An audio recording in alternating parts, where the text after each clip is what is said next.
홀로서기 하기 위해서, 독립을 하기 위해서 결혼은 그거에 있어서 굉장히 드라마틱한 이동이라는 거죠. 환경을 바꾸고 쉬운 해결이에요. 실제는 그렇지 않은데 결국 우리가 사자굴로 들어가는 거잖아요. 호랑이 굴에서 사자굴로 넘어가는 거기 때문에 그 남녀가 마찬가지예요. 아들이 잘한 건 되게 응원해주고 딸들이 잘하는 건 질투하는 그런 엄마들도 좀 있더라고요. 혹시 이런 엄마들의 행동의 이유는 무엇이라고 생각하세요? 질투하죠. 질투는 정말 가장 1차원적이고 기초적이라고 해야 될지요. 원초적인 우리 감정이라 사실 엄마와 딸뿐만이 아니라 딸도 엄마를 엄청 질투하고요. 저희 딸아이가 딸이 하나밖에 없다 보니까 경쟁 상대가 없으니까 저를 굉장히 경쟁 상대로 삼거든요. 어렸을 때부터. 인간이 가지고 있는 굉장히 원초적인 어떤 에너지 중에 하나이기도 해서 사실 남성들도 질투가 많이 있어요. 있는데 여성들이 질투하는 것과 남성들이 또 질투하는 방식이 조금 차이가 있는 것 같고요. 드러나는 양상이 조금 달라서 질투라고 의식하지 못하는 질투가 상당히 많거든요. 그런데 이제 딸들 입장에서는 어머니가 나를 질투하는 거를 꽤 민감하게 캐치를 하시더라고요. 그거를 이제 엄마와 딸, 부모와 자식이라는 우리가 이야기했던 부모는 자식을 돌보고 사랑을 주는 존재인데 어떻게 자식을 질투할 수 있느냐라고 생각하지만 한 가지 말씀드리고 싶은 건 엄마든 아버지든 어른이 별로 없어요. 우리가 실제로는 사실은 그분들 안에도 다 어린아이들이 압도적으로 존재하는데 얼마나 그 어린아이에 사로잡혀 있는 강도가 세냐 정도가 크냐에 따라 우리가 성숙도의 차이가 이렇게 나 보이는 것 같아요. 그래서 굉장히 고통을 심하게 겪는 딸들 중에 보면 어머니가 엄마가 아닌 거죠. 마치 딸의 딸 같거나 아니면 정말 진짜 경쟁 상대로서 사사건건 부딪히는 어머니들도 계시거든요. 이런 경우가 있어요. 엄마 뭐 이렇게 하면 만약에 아버지한테 좀 잘한다거나 그럼 나는 뭐 이렇게 얘기한다거나 뭐 만약에 아버지 생신이라서 아버지를 좀 챙겨드렸는데 그럼 나는 이렇게 얘기한다거나 뭐 이런 어머니들도 계시거든요. 근데 여기서 이제 딸들이 자꾸 상처를 받으시는 게 우리 엄마 왜 그럴까? 우리에게도 계속 엄마가 엄마다워야 한다라는 이 욕망과 집념이 있어요. 그래서 포기가 안 되는 거예요. 근데 어머니가 거기까지 가지 못하시는 거죠. 어머니의 상태가 그 내 어머니가 어떤 어린 여자아이로서 고집이 포기가 안 되는 엄마들이 되게 많아요. 우리도 마찬가지고요. 우리가 그런 작업을 많이 하게 되는데 그러다 보니까 그 순간에 딸을 딸로 인식하고 내가 부모라는 이런 입체적인 감각이 아니라 내 무의식적인 욕구불만인 여자아이가 튀어나오면서 경쟁을 하고 나보다 남편도 경쟁 상대가 돼요. 그러면 나보다 남편을 더 챙기면 그냥 얄밉고 밉고 그래서 내 아이들이 나를 더 돌봐줬으면 좋겠고 이런 굉장히 유아스러운 상태가 굉장히 많은 어떤 질투를 유발하고 또 나르시스적인 측면에서는 밖에 나가서 자랑해야 되니까 내 딸이 잘 나갔으면 좋겠고 좋은 사이도 있었으면 좋겠어요. 그런데 딱 1대1의 밀착된 관계 안으로 들어오면 너는 남편 잘 만나가지고 이런 얘기 하시잖아요. 이게 다 질투거든요. 경쟁이고 그래 내 딸이라도 그러면 남편을 잘 만나서 행복하면 좋은데 그게 아니잖아요. 그게 굉장히 복잡하죠. 그런 상황에서 딸들이 되게 혼란을 겪잖아요. 아니 어디 나가서 막 자랑을 하는데 막상 둘이서 이렇게 긴밀한 상황에서 보면 어머니가 뭔가 약간 뒤틀려 있는 것 같은 느낌. 우리가 아무리 외적으로 행복해 보이는 사람도 저는 사실 잘 안 속거든요. 근데 우리 요즘 SNS에 많이 속잖아요. 남들은 다 행복하고 나만 불행한 것 같잖아요. 생각보다 그렇게 행복한 사람이 별로 없어요.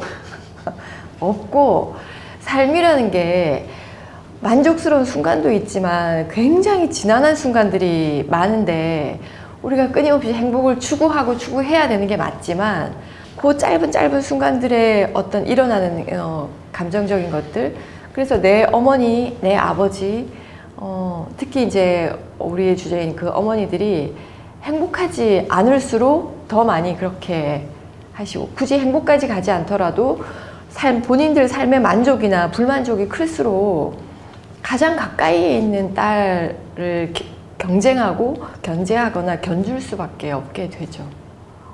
그런 부분을 조금 의식적으로 의식하고 계시면 스트레스를 좀 덜 받을 수도 있지 않을까 이런 생각이 듭니다. 결국 많은 여성들이 선택하는 게 네. 결국 다 결혼을 해서 출가 혹은 출산을 하거나 이런 선택을 하는 여성들이 많잖아요. 왜 출산과 결혼을 이런 도피의 수단으로 삼는 걸까요? 일단 그게 조금 더 쉬운 해결이에요. 환경에 기대어 가는 거니까요. 조건을 바꾸는 거잖아요. 나를 바꾸는 게 아니거든요. 환경을 바꾸고 조건을 바꾸는 게 조금 더 내가 내적으로 겪는 고통이나 내가 감수해야 되는 게 적어 보여요. 실제는 그렇지 않은데 결국 우리가 사자굴로 들어가는 거잖아요. 결혼을 해보신 분들은 다 알겠지만 대부분은 사자굴이거든요. 호랑이 굴에서 사자굴로 넘어가는 거기 때문에 그 남녀가 마찬가지예요. 그런데 이제 우리가 호랑이 굴에서 나와가지고 내가 어떤 굴을 선택할 것이냐를 조금 시간이 필요한데 보통은 이 굴에서 저 굴로 바로 이동을 해요. 그게 에너지가 그런 방식으로 흐르는 게 좀 더 수월하기도 하고 개인이 내적인 에너지, 내면 에너지를 사용해서 스스로를 세우는 데 겪는 두려움이나 저항감이나 고통을 최소화하는 방식이긴 하죠. 근데 사실 이게 최소화한다고도 할 수 없는 게 막상 결혼을 하면서 겪는 대가들이 굉장히 크잖아요.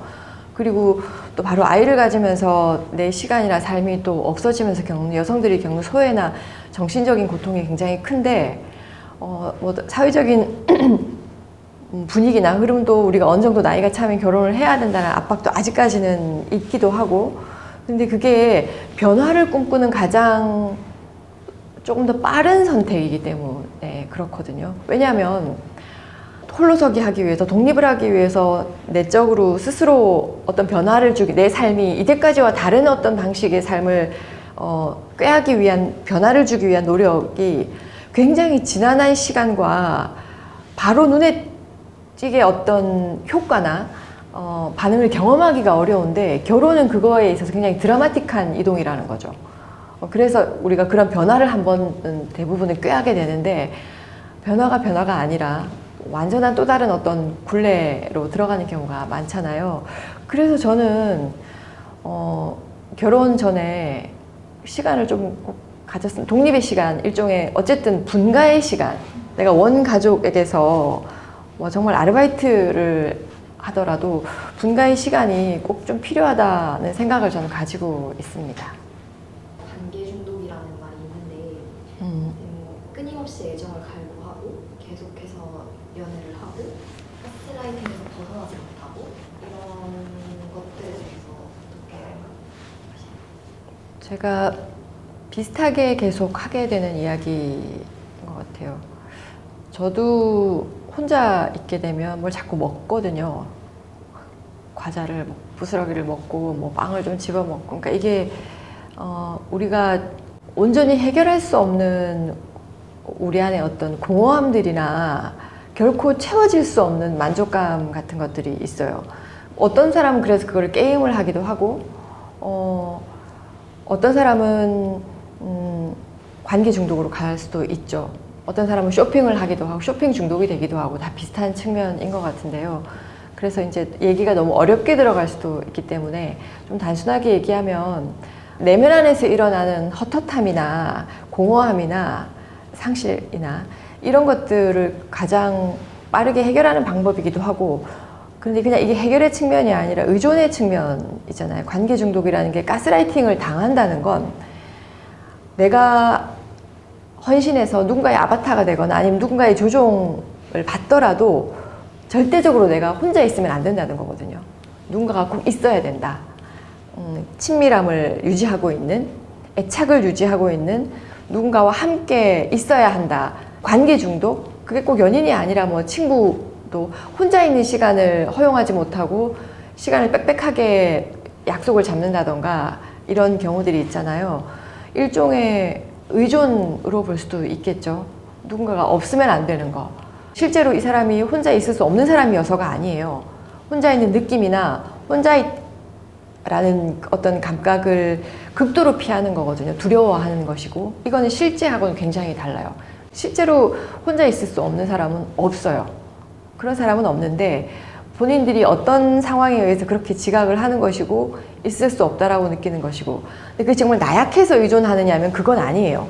이 나약함하고는 사실 되게 의지가 박약하거나 나약하다고 생각할 수 있는데, 나약함하고 사실 그렇게 상관이 있는 것 같지는 않고요. 의존이 나약함으로 연결할 수는 없어요.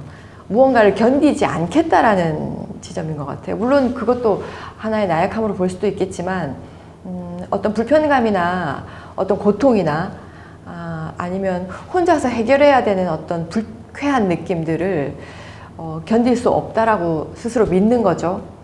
아니면 견디고 싶지 않은 것이기도 하고요. 그래서 관계 중독으로 들어갈 수밖에 없고, 그러려면 내가 그들에게 가스라이팅을 당해서라도 그걸 유지해야 되니까 감수 혹은 대가를 치르는 것들이 생기는 거죠.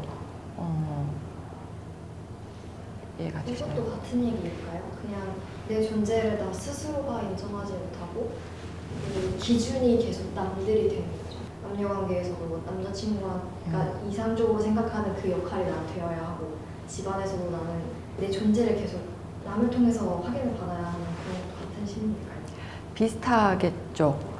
그렇게 볼 수 있을 것 같아요. 이제 딱 그런 측면만이 있는 건 아니지만, 그럼 자기 자신을 어떻게 찾아야 되나요? 뭐 자기 자신이라는 게 있나요? 이렇게 그래서 뭐 그런 걸 다 밀어내고 내가 정리를 하고 나면 온전한 나를 찾을 수 있을까요? 사실 찾는다라는 얘기는 조금 무리가 있는 표현이라는 생각이 들거든요. 이제 이 무의식을 공부하고 이제 저도 정신분석을 심층적으로 계속 이렇게 하다 보니까 실체가 없어요. 나라는 실체가 없고, 우리가 나라고 생각하는 것도 다 이렇게 사회적으로나 여러 가지 학습, 의식적, 무의식적인 여러 가지에 의해서 학습이 되어서 구축이 된 게 자아고, 그런 자아를 강화하는 게 건강하다고 생각하는데 그렇지 않거든요. 실제 나는 아니라는 거예요. 내가 첫째로 태어나고 싶어서 첫째가 난 건 아니잖아요. 근데 우린 첫째라는 게 부여되는 거, 첫째로서의 자아가 부여되죠. 이게 이제 거대한 세계가 우리에게 부여하는 어떤 것들이 있잖아요. 역할부터 시작해서 뭐 우리의 순위라던가 뭐 사회적인 이름이라던가, 내가 여자라는 사실조차도, 남자라는 사실조차도 우리는 다 그렇게 그런 것들이 모여서 자아가 형성이 되는데, 이 자아가 강화되는 것이 그러면 내가 강건해지는 것이냐 하면 그렇지 않다는 거예요. 엄밀하게 따지면 없거든요. 실체가 존재하지 않고, 그럼 실체가 존재하지 않기 때문에 치명적으로, 필연적으로 구멍이 발생할 수밖에 없는데, 이거를 메우고 이거를 상쇄하는 여러 가지 방식이 그런 방식이에요. 관계 중독으로 들어간다던가, 나르시스틱한 어떤 그런 타인을 자기 거울로 삼아서 끊임없이 반영을 바란다던가, 남성들은 끊임없이 어떤 역량, 내가 기능하지 못하면, 이건 조금 이제 제가 외설적인 얘기를 하면, 남성들은 그걸 두려워하잖아요. 내가 능력이 없어지는 거, 아니면은 부부관계에 있어서도 실제로 성관계를 하지 못하는 걸 두려워하는 게 아니라 내가 발기되지 않는 것을 두려워하거든요. 그런다고 제가 들었어요. 그래서 그거는 뭐냐면 어떤 그 내가 남성으로서 부여받았다고 해야 될지, 이제 우리가 지배되어 오는 역할이나, 그리고 내가 이제 우리가 그거를 남근이라고 얘기하기도 하고 팔루스라고 얘기하기도 하는, 이제 어떤 남근 선망이라고도 얘기하는, 여성들이 남성을 그렇게까지 쫓고 타자로 세우는 이유 자체가 이제 좀 그렇게 복잡해질 수는 있는데요. 그런 측면들이 있다는 거죠. 그래서 남성들은 직업을 잃거나, 이게 단순히 경제적인 차원만이 아니라는 거예요. 직업을 잃는다거나 사회적 정체성, 사회적 이름을 잃는 것에 굉장히 두려움을 느끼는 것과 마찬가지로, 여성들은 관계를 잃는 거, 내가 어떤 사람으로 비춰지는 거, 그런 것에 대한 두려움이 근본적으로 들어간 비슷한 맥락이라고 생각이 되거든요. 근데 이제 그게 실체에 있는 내가 아니라, 아무것도 뭔가 완전히 확실하게 잡을 수 없는, 나라는 실체를 잡을 수 없는 게 우리 자신인데, 그것에 대한 여러 가지 변주다 상쇄하려는 그게 증상적으로 갈 수도 있고 그냥 어느 정도 적절하게 그런 불편함, 뭐 공허함이나 상실감이나 헛헛함이나 이런 것들을 그냥 어느 정도는 홀딩하면서 내가 감수하면서 갈 수 있느냐, 그런 것들을 몸서리치게 못 견뎌 하느냐, 이것에서 어떤 현상들이 조금 많이 갈라지는 것 같아요. 왜 그 남편과의 관계가 좀 만족스럽지 않을 때 자녀한테 이렇게 넘어가게 될까요? 1차적으로는 부부관계가 중요한데요. 부부로 맺어진 이상은 관계가 중요한데 여성들이 단순히 남성에 대한 불만족에서만 자녀로 넘어가는 게 아니라 일단 결혼을 하고 나서 오히려 여성에 의해서 남성이 배제되는 경우도 많이 있거든요. 남편이 나에게 충족감을 주지 않아서가 아니라 일단 결혼을 하고 아이가 딱 생기는 순간 남편이 딱 배제가 되고 그 아이와 나를 중심으로 울타리 뭔가 연합이 일어나는 경우가 상당히 많이 있어요.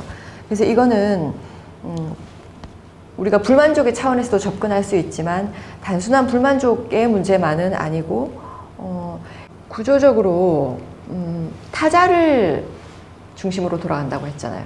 그래서 관계 중심인 것이 여성이기도 하고, 이 남성이라는 타자는 아이만큼 만족스럽지는 않죠. 내 마음대로 되지도 않고 온전한 소유가 되지가 않잖아요. 그런데 아이는 어쨌든 나에게 조금 더 온전한 소유가 되어줄 수 있는 대상인 게 맞아요. 그래서 빠르게 남편들이 배제가 되거나 폐제가 되고 여성의 결여를 채워줄 수 있는 타자로서의 위치를 상실하고 그 상실한 위치에 아이가 위치하게 되는 경우가 흔하게 발생한다는 거죠. 단순히 남편이 나를 불만족시켜서 내가 그러는 거야 라고만 이야기할 수는 없고요. 여성이 자신의 어떤 결여, 그래서 그 소유를 만족시키는 방식 중에 자녀로 흘러내려가는 것이 굉장히 자연스럽지는 않지만 흔한 경로 중에 하나다. 그래서 그 물기를, 그 에너지를, 우리가 리비도라고 하는 그 에너지를 그렇게 흘러가는 것을 다시 끌어다가 자기에게로 돌려서 자기를 다시 독대하거나 직면하고 바라보는 것이 정말 어렵거든요. 왜냐하면, 왜 어려우냐면 많은 만족을 포기해야 되기 때문에 어려워요. 그런 방식으로 내가 내 결여를 메우는 남편으로 통해서나 타자를 통해서 아이를 통해서 메우던 그 만족의 방식을 다른 방식으로 바꾸려면 내가 이때까지 무의식적으로 누리던 굉장히 많은 만족을 포기해야 되기 때문에 그게 그렇게 어려운 거예요. 그래서 이제 이 정신분석 작업실에서도 굉장히 힘들어요. 그렇게 쏠려있던, 우리가 체화되어 있고 물길이 이미 굉장히 많이 낮아 있는 그 에너지 회로들을 다시 자기애로 끌어다가 스스로를 직면하고 자기 스스로와 싸움을 벌이고 자기 작업을 하는 것이 전문가와 함께 해도 굉장히 어려운 일이라는 거죠. 쉽지 않지만 포기할 수는 없다, 이렇게 말씀드리고 싶어요. 엄마랑 닮아가는 나를 발견해서 좀 괴롭다 이런 댓글들이 있더라고요. 이런 현상에 대해서 어떻게 생각하세요? 당연하잖아요. 우리가 부모를 닮는 건.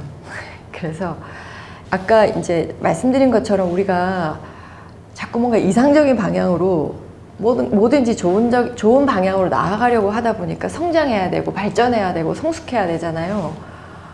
그게 세상이 한 압력이거든요. 어떻게 다 성숙하고 성장하고 발전할 수 있겠어요. 좀 안 그래도 되거든요.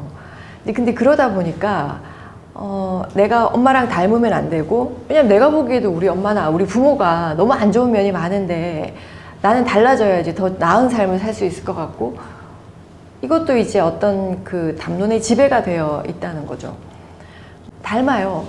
이게 필연적인 부모 자식 사이에서 꼭 내 부모가 아니라도 양육자가 있는 이상은 누군가를 닮게 되어 있죠. 유전적이든 혹은 기질적이든 뭐. 근데 이제 꼭 그런 생물학적인 이유는 저희는 이제 크게 보지 않지만 부모로부터 언어 세례를 받잖아요. 태어나서 부모의 언어를 학습하고 언어에 굉장히 많은 욕망과 어떤 것들이 포함이 되어 있어요. 그렇기 때문에 그런 언어, 부모의 언어를 답습하다 보면 당연히 욕망이 대물림되고 어떤 구조들이 반복이 되거든요. 그래서 이제 저 같은 경우는 구분하는 작업을 굉장히 많이 했어요. 그래서 내가 어떤 부분이 엄마와 닮아 있고 아버지와 굉장히 닮아 있고 어떤 지점은 아버지와 굉장히 동일시를 하고 엄마와 동일시를 하고 근데 그거를 무조건 여기서 벗어나야 돼라는 관점으로 접근한 게 아니라 그냥 분별하는 거죠. 그래서 어떤 것들은 받아들이고 지금도 이제 가면 저희 친정 어머니는 제가 박씨인데 박씨 애들은 이러면서 이렇게 얘기하시거든요. 근데 저 굉장히 즐거워해요. 왜냐하면 유쾌하게 제가 좋아서가 아니라 받아들이는 거예요. 그럼 아버지 딸인데 이렇게 얘기해. 그걸 내가 아버지를 막 존경하고 사랑한다는 얘기가 아니라 맞거든요. 그 비슷한 면이 확실히 발견이 되는 게 있어요. 근데 그거를 제가 받아들이는 거예요. 그래서 물론 그 받아들인 것 때문에 뭐 남편과 아이가 고통을 겪을 때도 있어요. 저희 그런 특성 때문에. 근데 이런 것들을 무조건 부정적으로 밀어내는 게 아니라 그냥 하나의 일부로 받아들이는 부분도 필요하다는 거죠. 근데 이게 나에게 진짜 고통을 주고 이것 때문에 내가 타인과 관계를 맺는데 굉장한 여러 가지 장애를 일으킨다면 물론 수정을 하고 밀어낼 수 있어야 되는데 그러기 전에 어떤 특성들을 무조건 나쁜 거야. 난 무조건 좋아져야 돼. 이런 단순한 게 아니라 그냥 그것이 부모잖아요. 부모를 사랑하라는 의미가 아니라 그냥 우리가 랜덤으로 주어진 우리인 거잖아요. 이제 불교식으로 얘기하면 업이죠. 일종의 업인데 그냥 내 부모가 나에게 그렇게 주어졌고 내가 나에게 어떤 주어진 그런 면들을 조금 이성적으로 바라볼 필요가 있지 않을까? 나쁘니까 무조건 밀어내는 게 아니라 그래서 어떤 특성들이 나에게 있다라는 걸 내가 인지하고 먼저 인정하는 부분 조금 받아들여져야 그거를 수정할 수 있는 공간이 생겨요. 근데 무조건 내가 막 벗어나려고 발버둥치면 더 따라오거든요. 무조건 벗어나야 돼요. 해결해야 돼요. 이런 어떤 압박, 압력이 우리를 그것으로부터 더 자유롭게 만들지 못하는 부분이 있다는 거죠. 조금 덤덤하게 객관적으로 엄마, 아버지, 내가 부모와 굉장히 유사한 어떤 특성들이 있는지를 조금 더 객관적으로, 조금 더 이성적으로 한번 이렇게 살펴보는 시간이 필요하다 이렇게 생각이 됩니다. 쓰신 책 중에 남편을 버려야 내가 산다라는 책이 있어요. 그건 어떤 의미인가요? 사실 그 남편을 버려야 내가 산다는 여러 가지 제목으로 변환할 수 있는데 나를 버려야 내가 산다, 딸을 버려야 내가 산다, 엄마를 버려야 내가 산다. 결국 이제 자기 자신으로 돌아가야 된다는 거겠죠. 남편을 버려야 내가 산다는 여성이 결혼을 한 여성은 남편을 중심으로 삶이 구축이 되는 경우가 많고 제가 얘기한 타자를 중심으로 자신을 구축하는 것이 여성의 구조이기도 해서 우리가 그런 구조적인 것에서 오는 여러 가지 고통과 증상을 많이 겪는데 그 구조를 어떻게 보완할 것이냐, 그래서 내 구조적인 한계를 어떻게 넘어설 것이냐에 대한 고민이 이제 그런 선정적인 제목으로 나가서 이제 그 책을 보시고 오시는 분들이 되게 많았어요. 그래서 남편들이 굉장히 싫어한다고 그러시더라고요. 그 책 사다 놓으면 그 책 표지를 입혀서 다니시는 분도 계시고 남편이 굉장히 분노하면서 이딴 책을 보느냐고 이제 화를 내는 남편들도 많았고 아이들은 엄마 아빠랑 이혼할 거냐고 불안해하는 아이들도 많았다고 하시더라고요. 그래서 그게 하지만 내용은 남편을 버리라는 내용은 없습니다. 그래서